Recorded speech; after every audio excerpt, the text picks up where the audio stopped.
This weekend I had the pleasure of attending a 3v3 Edison tournament at Big Boy Gaming in Smithfield, North Carolina. My team did not top the event. We got top 8, but there were 17 teams, so they only did top 4. But I personally only had one loss, so here is my Iron Fortress deck. I think it went pretty well. So we got 3 Gear Frame, 3 Fortress. I play 3 Force, mildly controversial I guess, but it is just Monster Reborn and an Avarice target, so I play 3. I play 2 Cyber Dragon in the main deck. This does a variety of things. So A, obviously you can pitch it with Fortress, but B, it's basically Mystical Space Typhoon. It's additional copies of MST. You check the water with Cyber Dragon before summoning Fortress. The theory behind this specific build is summon Fortress and do not let it get banished, basically. Or just don't let Fortress get banished, period. So, yeah, the theory being that Fortress can kind of like punch harder than most monsters in the format as long as you can protect it. The final machine is Card Trooper.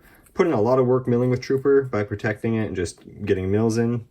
But also it's a machine technically for Fortress. We've got Gores, even though we run some continuous cards, and Plague. It just gives us another high value mill, and it gets Fortress off the board if we think they have Cyber Dragon or something. 1 Hamster. I'm calling this flu season basically right now, where like all these Deck Devastation virus decks are running around. So my original build that I took to locals with this deck, I had 2 Hamster and no charge.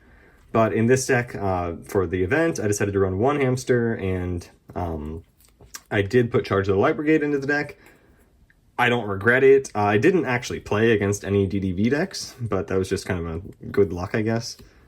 I did run 3 Raikou.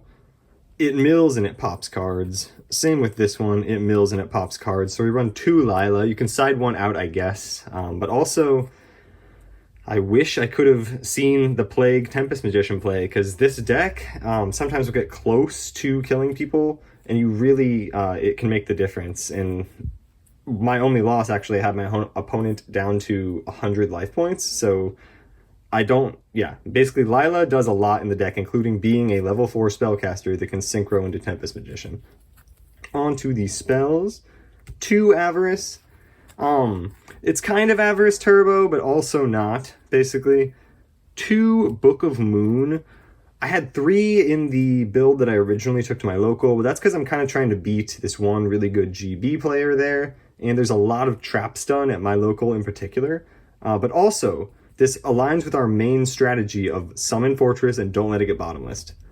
Also, decent against Blackwings or whatever. And then the staples, Heavy, Brain, MST, and Charge of the Light Brigade. So yeah, I put the charge in.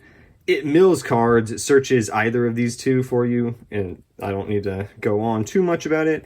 We run 1 Mirror Force, Solemn Judgment, Call of the Haunted. This is just another recursion for Fortress, because if we can get Fortress onto the board, hopefully we win. Torrential Tribute, Trap Dust Shoot, 2 Bottomless, even though we run the 2 Imperial Iron Wall in the main deck, the namesake of the deck, the Iron Fortress deck. Point being, Iron Wall is so good. Like, it's an incredibly simple effect. Cards cannot be banished, but that is such a strong effect. Because, A, you can cut off some of the best decks in the format strategies, but also you can protect your Fortress. A lot of the decks that are very fast in the format are characterized by using the graveyard as a resource. Fortress is aligned with that, but unlike Miracle Fusion, even Dark Arm Dragon to an extent, like cards that banish, Vayu obviously, cards that banish from the graveyard for their effects, Iron Wall stops them. It doesn't stop Fortress. So Fortress is just still at full strength under Iron Wall, and not only is it at full strength, Iron Wall is then cutting off your opponent's strategies as well, while also stopping your opponent's D-prisons and turning their bottomless into regular trap hole, which doesn't really hurt very bad to have your Fortress go to graveyard. You just bring it back with one of your 3 Forces and your 2 Avarice. And then the last 3 cards in the main deck are 3 Compulsory Evacuation Device. This card is so good. I've always loved Compulse, but especially in this deck, the ability to dodge something and then reuse a gear frame, the ability to just dodge stuff in general, or because this deck isn't like an OTK deck necessarily, but it is more of a tempo deck. You're trying to knock your opponent out and not necessarily win on card advantage. It has some pluses, obviously, the gear frames and the averages once again. But yeah, you can compulse your opponent's monster, their face-down set monster, and just go for a game. And I've been getting more aggressive lately with Compulse, in addition to its usual versatility of just being defensive against Blackwings, Vayu, whatever. So, that is the main deck. I guess I'll pick up the cards. I might just cut. Okay, so on to the extra deck. At my locals, I was running 1 Chimera Tech, but my teammates for the event convinced me to up it to 2. Armory Arm, and then the 2 level 5s, Flamville Dude, Brio, Tempest Magician, like I said, and then Goyo Guardian. So, I was running Gaia Knight. I don't remember why Gaia Knight was in my original build instead of a second Chimera Tech, but I swear when I took the deck to locals, I did make the card, but like, whatever. Gaia Knight was in the original build. It got cut for the second Chimera Tech. I didn't regret it, but I also didn't go into it. So yeah, Black Rose, Stardust, Dark End, Thought Ruler, Colossal, and then Gothams, because we were playing the Fortress, of course.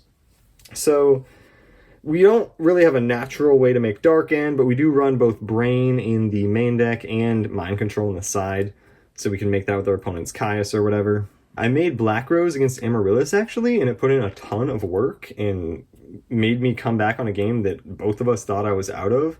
I just specialed Cyber Dragon, made Plague, stacked for Plague, made Black Rose, and I was able to come back. But yeah, so I didn't make a ton of synchros. Plagues are only tuner in our deck, but we do once again have Mind and Brain Control. But yeah. And then the side deck. We ran 1 Fossil Dyna Pachycephalo, 1 Vanity's Fiend, so 1 and 1 of those 2. I did side in both, I think. If not, then Vanities was the only card that I didn't side in all day, at least. So I used almost every card in my side deck. Kaiku, this card puts in a ton of work. It's obviously Iron Wall on legs and an 18 body. Like, it does so much. Nobleman of Extermination. This is in there mainly for GBs, to put respect on GBs and try to hit the Chariot. But also you could hit whatever back row, going second, basically. And it sort of makes it less bad going second. You're not running D-Prison, so you can hit their D-Prison, a Regeki break even or something. I'm not feeling bad if I force them to use a Regeki break. As long as I get to clear their back row before I start doing my play, I think the card's okay. My Body as a Shield put in a ridiculous amount of work this weekend. I was able to use this against Royal Oppression, and that was pretty cool. Forbidden Chalice, another card that was controversial to my team to some extent, but it put in a ridiculous amount of work. I was super aggressive with a Fortress turn 1 in the second game of a match, basically, and then my opponent set a card. I thought it was probably a Raikou, honestly. Attacked into it. It was a Dyna, and I was very glad that I had a Chalice, basically, for the damage step. Lightning Vortex, I played against Amaryllis, so I was glad I had that. But in addition, it's actually our only like discard card that we have. And makes going second less bad. A lot of these cards, I have different cards for going first or second. Mind Control, don't really want that going first, but it's an amazing card against some decks. My only loss, basically, I got devastated by Mind Control. Game 1, main deck Mind Control. He saw my hand with Dust Shoot, and then I had Plague and Hamster.